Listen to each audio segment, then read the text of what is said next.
Have you ever felt trapped in someone else's shadow? Do you crave freedom? Want to break free from invisible constraints? This video will stir all your senses, ignite your buried dreams. Join Eleanor as she turns the pages of her life diary, witnessing her spectacular transformation journey. You will be overwhelmed by the unexpected changes, bursting with emotions. Don't hesitate to share your story, express your feelings, and unleash endless inspiration. Together, let's create a strong community where each individual can shine. Nelson, British Columbia, a postcard town of snow-capped peaks and mirrored lakes, should have been the perfect backdrop for a childhood of wonder. But for Eleanor Thompson, the majestic Selkirk Mountains served as a constant looming reminder of her own insignificance. Within the walls of the Thompson family home, a different kind of landscape existed, one dominated by the radiant presence of Clara, her older sister.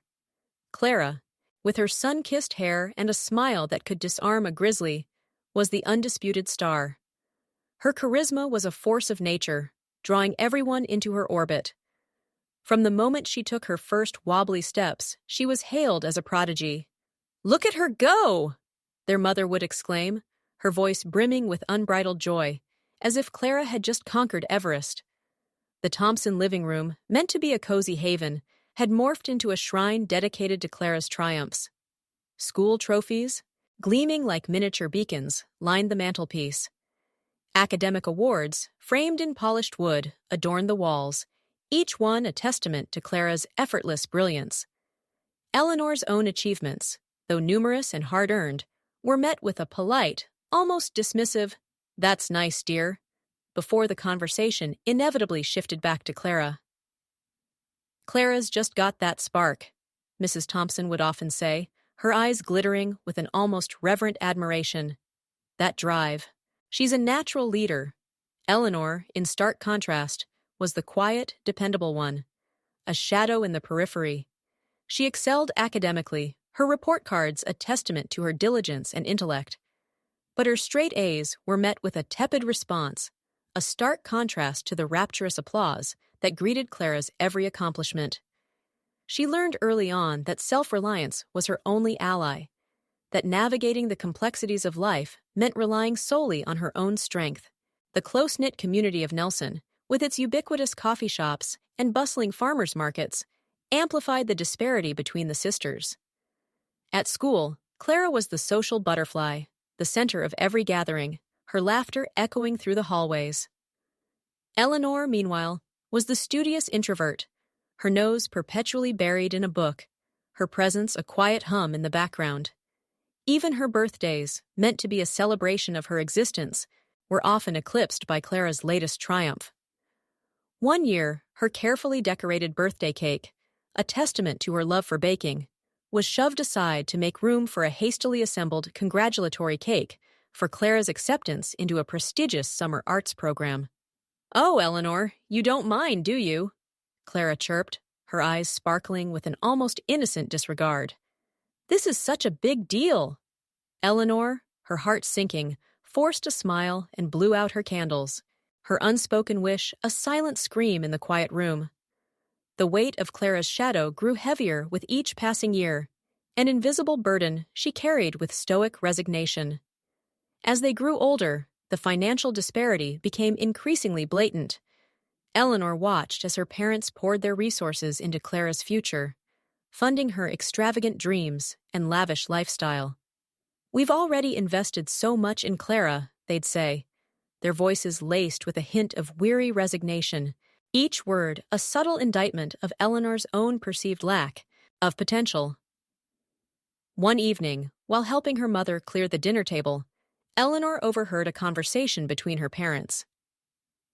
"We need to make sure Clara has every opportunity," her father said, his voice firm.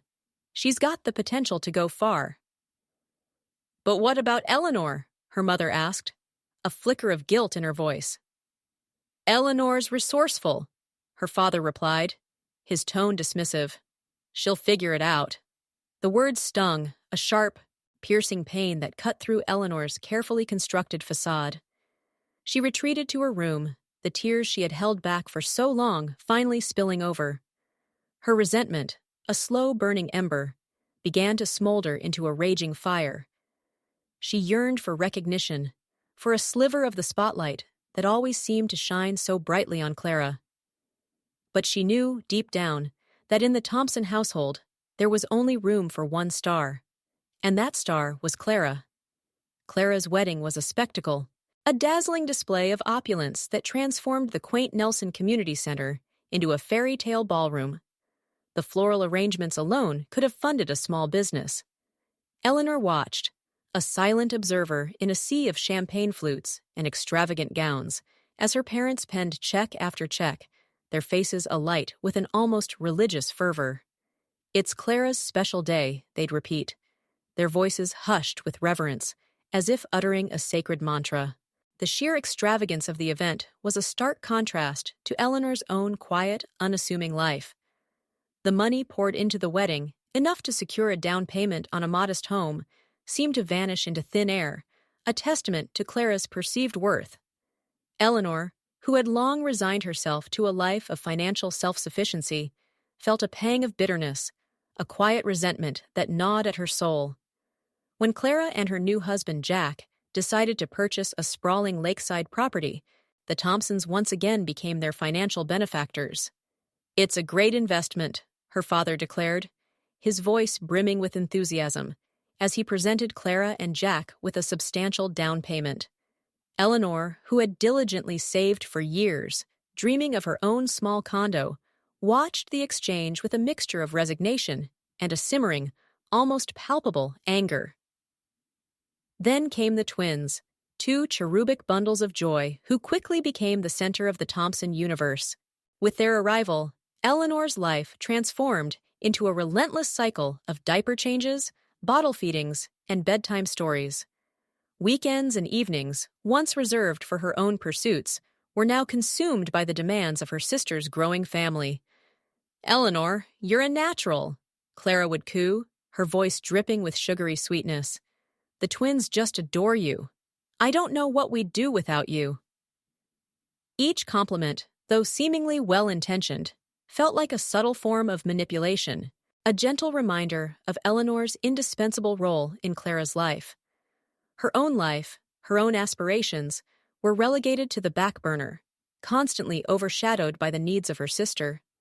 She longed for a moment of respite, a sliver of time to pursue her own dreams, but the demands were relentless. One afternoon, while Eleanor was attempting to soothe a crying twin, her phone rang. It was her boss, congratulating her on a long-awaited promotion. A surge of excitement coursed through her veins, a flicker of hope in the midst of her overwhelming obligations. But her joy was short-lived. "That's wonderful, dear," her mother said, her voice laced with a subtle undercurrent of disapproval when Eleanor shared the news. "But who's going to help Clara with the kids if you're working longer hours?" "Mom, I've worked so hard for this," Eleanor pleaded, her voice trembling with frustration. "This is a huge opportunity for me." "Family comes first, Eleanor," her mother replied, her tone firm, unwavering. "Clara needs you." The words echoed in Eleanor's ears, a constant reminder of her place in the Thompson hierarchy. She was not an individual with her own ambitions, but a mere extension of Clara's needs. The weight of obligation pressed down on her, suffocating her dreams, extinguishing her aspirations. One evening, after a particularly exhausting day of childcare, Eleanor found herself staring at her reflection in the bathroom mirror. The woman staring back at her was a stranger, a ghost of her former self. Her eyes, once bright and full of life, were now dull and weary. Her shoulders, once held high with confidence, were now slumped with exhaustion. "I can't do this anymore," she whispered, her voice barely audible. "I can't keep sacrificing myself for them." The words hung in the air, a silent declaration of rebellion. She was tired of being taken for granted, tired of being the family's unpaid nanny, their emotional crutch. She yearned for a life of her own, a life free from the suffocating weight of obligation, a life where her own needs and desires were finally acknowledged. The breaking point had arrived. Eleanor, her spirit frayed and her patience worn thin, decided she needed a reprieve. A week-long vacation to the sun-drenched beaches of Mexico seemed like the perfect antidote to her suffocating reality. She envisioned herself lounging under swaying palms, the gentle rhythm of the waves washing away her anxieties. "I'm taking a week off," she announced at the family dinner table, her voice firm, a rare display of assertiveness. "I'm going to Mexico." The reaction was immediate and predictable. Clara's eyes lit up, her smile widening. "Oh, that sounds wonderful! We should all go!" "Yes, a family vacation," Mrs. Thompson chimed in, her voice brimming with enthusiasm. "It'll be a great opportunity for us to bond." Eleanor's heart sank. Her dream of solitude, of reclaiming her own space, was being hijacked, transformed into yet another obligation. "No," she said, her voice barely a whisper. "I'm going alone." "Alone?" Clara scoffed, her eyebrows arched in disbelief. "But why? We'd have so much fun together." "I need some time for myself," Eleanor replied, her voice trembling slightly. "Just me." "Don't be ridiculous, Eleanor," her mother interjected, her tone laced with disapproval. "Family should stick together." The familiar weight of expectation pressed down on Eleanor, threatening to crush her newfound resolve. But something inside her had shifted, a spark of defiance igniting in her soul. "No," she repeated, her voice stronger this time. "I'm going alone." She spent the next few days meticulously planning her escape. Instead of booking a room at the crowded resort her family had envisioned, she researched secluded islands, hidden paradises, far from the tourist traps. She found a small, privately owned island, accessible only by a tiny propeller plane, a place where she could truly disappear. The day of departure arrived, a day charged with a nervous energy Eleanor had never experienced before. She packed her bags, her movements deliberate, her heart pounding in her chest. At the airport, she watched as her family gathered at their designated gate, their voices echoing through the terminal. "Are you sure you don't want to come with us?" Eleanor Clara asked, her voice laced with a hint of condescension. "You'll miss out on all the fun." "I'll be fine," Eleanor replied, her eyes fixed on the departure board. As her family's flight began boarding, Eleanor slipped away, her movements swift and silent. She found her gate, a small, unassuming doorway leading to a tiny plane. She boarded, her heart pounding with a mixture of fear and exhilaration. As the plane took off, Eleanor switched off her phone, silencing the inevitable barrage of calls and messages. She watched as the city of Vancouver shrank below her, the familiar landscape fading into the distance. The small plane landed on a rough airstrip, and Eleanor stepped onto the island, the air thick with the scent of salt and tropical flowers. She felt a lightness she had never known, a sense of liberation that washed over her like a warm wave. For the first time in her life, she was free. Free from the constant demands of her family, free from the suffocating weight of obligation. She was Eleanor, and for a week, she would be her own person. She walked towards the small bungalow she had rented, a smile spreading across her face. The island was hers. The island was a revelation. Eleanor, freed from the suffocating constraints of her family, blossomed like a flower unfurling its petals in the sun. She spent her days exploring hidden coves, their waters a mesmerizing shade of turquoise, the gentle lapping of waves a soothing balm to her frayed nerves. She swam in crystal-clear lagoons, the warm water caressing her skin, washing away the years of accumulated stress. She hiked through lush, verdant trails, the air thick with the intoxicating scent of tropical blossoms and damp earth. She discovered hidden waterfalls, their cascading waters a symphony of nature's power, and stood beneath them, letting the cool spray wash over her, cleansing her spirit. She met fellow travelers, kindred spirits who shared her love of adventure and their disdain for the mundane. They were a motley crew of artists, writers, and wanderers, each with their own story, their own unique perspective on life. They shared meals under the starlit sky, their laughter echoing through the quiet night, their conversations a tapestry of dreams and aspirations. For 5 glorious days, Eleanor was untethered, free from the constant demands of her family, free to rediscover herself. She rediscovered her love for painting, capturing the vibrant hues of the island's sunsets on canvas. She rekindled her passion for writing, filling notebooks with her thoughts and reflections. She remembered the dreams she had long buried, the aspirations she had sacrificed on the altar of family obligation. Then, on the 5th day, a sense of unease crept in. She knew she couldn't ignore her family forever. With a deep breath, she switched on her phone. The onslaught was immediate. Hundreds of messages flooded her screen, a torrent of anger, resentment, and guilt. "How could you do this to us?" Clara's message screamed, her words laced with a venomous fury. "We're your family. We're so worried about you," her mother's message read, her words dripping with a thinly veiled accusation. "You've caused us so much pain. You're being selfish," her father's message stated, his tone cold and distant. "You're abandoning your responsibilities." Eleanor's heart pounded in her chest, the familiar weight of guilt threatening to crush her newfound sense of freedom. But something had shifted within her, a newfound strength, a quiet resolve. She refused to be swayed by their emotional manipulation. She took a deep breath and typed a simple message. "I'm safe. I'll be in touch when I return. Please respect my space."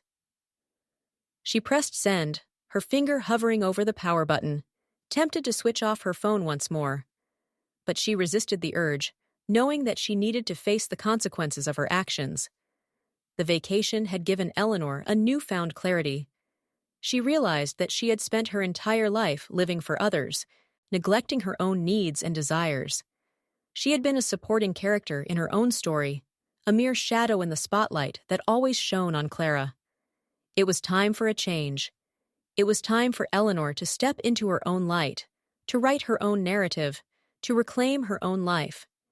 She knew that the road ahead would be challenging, that she would face resistance and disapproval, but she also knew that she could no longer live a life defined by the expectations of others. She was ready to embrace her newfound freedom, to forge her own path, to become the woman she was always meant to be. Returning from her island sojourn, Eleanor felt a seismic shift within. Her, the woman who had left, was not the woman who returned. She was no longer willing to be a passive participant in her own life. With a newfound sense of purpose, she made a series of decisive moves.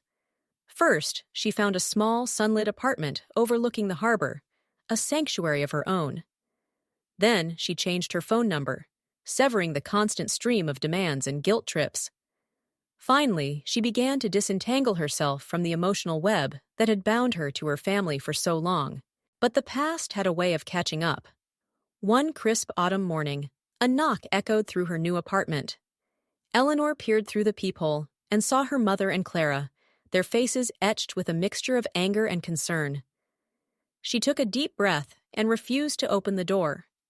Instead, she sent a text. "Let's meet at The Daily Grind at 2 p.m. The coffee shop, a neutral territory, was buzzing with the murmur of conversations and the clinking of mugs. Eleanor arrived early, choosing a table in the corner, her heart pounding with a mixture of apprehension and resolve. When her family arrived, the air crackled with unspoken tension. Clara's eyes were red and swollen, her face a mask of wounded indignation. Mrs. Thompson's lips were pressed into a thin line, her gaze accusatory. Mr. Thompson, usually a silent observer, sat stiffly, his eyes filled with a quiet unease. "How could you do this, Eleanor?" Clara began, her voice trembling with a mix of anger and hurt. "You've abandoned us." "I haven't abandoned you," Eleanor replied, her voice calm but firm. "I've simply chosen to live my own life." "But family is about sacrifice," Clara insisted, her voice rising. "We're supposed to be there for each other." "Yes," Eleanor countered, her eyes meeting Clara's. "But sacrifice has to go both ways. I've sacrificed my entire life for you, for this family. It's time for me to prioritize myself." "You're being selfish," Mrs. Thompson interjected, her voice laced with disappointment. "We've always been there for you." "Have you?" Eleanor asked, her voice barely a whisper. "Or have you been there for Clara?" The question hung in the air, heavy with unspoken resentments. Mr. Thompson shifted uncomfortably in his seat, his gaze averted. "We never realized how much you were carrying," he admitted, his voice filled with a newfound understanding. "We were blind." The admission, though small, was a crack in the facade, a glimpse of the truth that had been buried for so long. "I'm not your unpaid babysitter anymore," Eleanor declared, her voice firm. "I'm not your emotional crutch. If you need help with the twins, hire a professional. I'm no longer available." Clara's tears flowed freely, a mix of anger and genuine hurt. "But we're family," she sobbed. "Family doesn't mean exploitation," Eleanor replied, her voice unwavering. "Family means respect, understanding, and mutual support. I haven't felt any of those things for a very long time." The silence that followed was thick with unspoken emotions. Eleanor had laid her cards on the table, her voice clear and resolute. She had drawn a line in the sand, a boundary that could no longer be crossed. The confrontation was far from over, but it was a beginning, a step towards reclaiming her own life. With the weight of familial obligations lifted from her shoulders, Eleanor felt a lightness she had never known. Her apartment, bathed in the soft glow of morning sunlight, became her sanctuary, a space where she could finally be herself. She began to fill her days with the things that brought her joy. She enrolled in a pottery class at the local community center, the feel of cool, damp clay beneath her fingers rekindling her long-dormant love for art. The pottery studio became her haven, a place where she could lose herself in the rhythm of creation. She shaped clay into bowls and vases, each piece a reflection of her newfound freedom. She met fellow artists, kindred spirits, who shared her passion for creativity. They were a diverse group, a tapestry of personalities and backgrounds, but they were united by their love for art and their appreciation for each other's individuality. For the first time in her life, Eleanor had friends who valued her for who she was, not for what she could do for them. They laughed, they shared stories, they supported each other's artistic endeavors.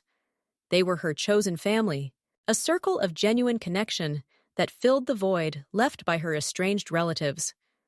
Her career also began to flourish. With her focus no longer divided by family obligations, Eleanor poured her energy into her work. She excelled in her new role, her talents finally recognized and appreciated.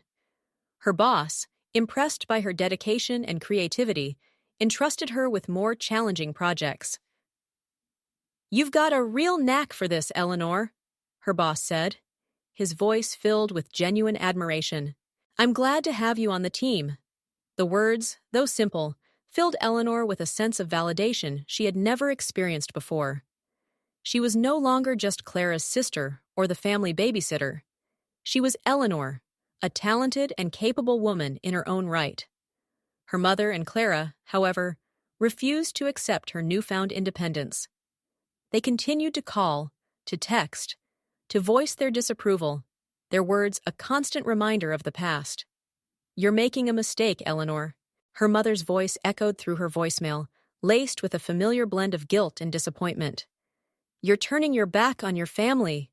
"We miss you, Eleanor," Clara's text message read, a thinly veiled attempt to manipulate her emotions.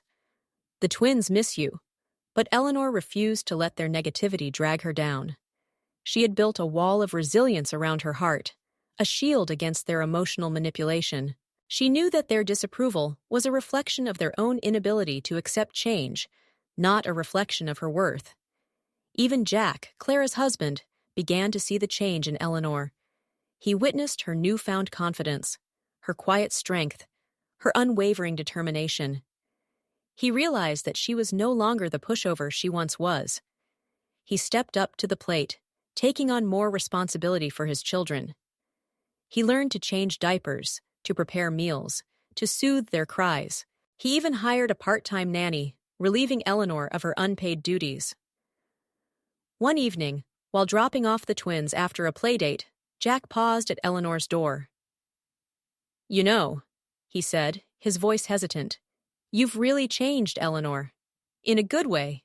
I've just learned to prioritize myself," Eleanor replied, her voice calm and steady.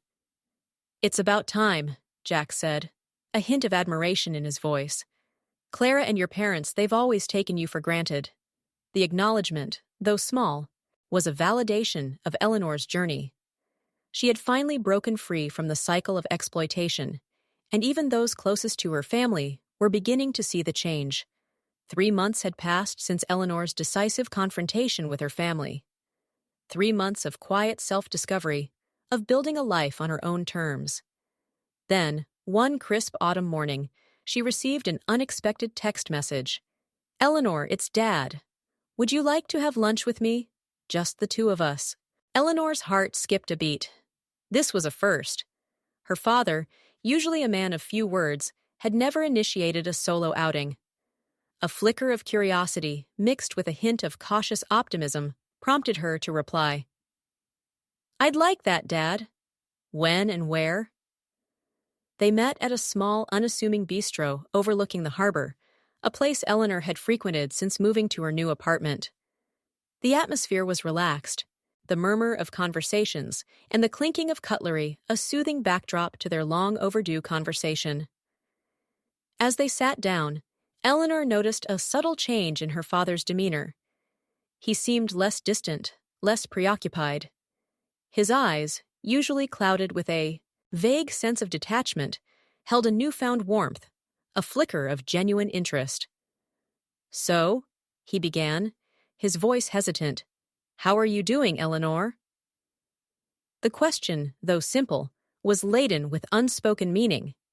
It was an acknowledgement of her independence, a recognition of her life beyond the confines of the Thompson family dynamic. "I'm doing well, Dad," Eleanor replied, her voice calm and steady. "I'm happy." Her father nodded, his gaze lingering on her face, as if searching for a deeper truth. During the meal, he asked about her work, her pottery class, her new friends. He listened intently, his questions thoughtful, his responses genuine. "You've built a good life for yourself, Eleanor," he said, his voice filled with a quiet admiration. "You're independent, strong." The words, though simple, were a profound validation. They were a recognition of her journey, a testament to her resilience. "Thank you, Dad," Eleanor replied, her voice thick with emotion. "That means a lot. We haven't always been fair to you, Eleanor," her father continued, his voice laced with a hint of regret. "We were so focused on Clara, we didn't see you."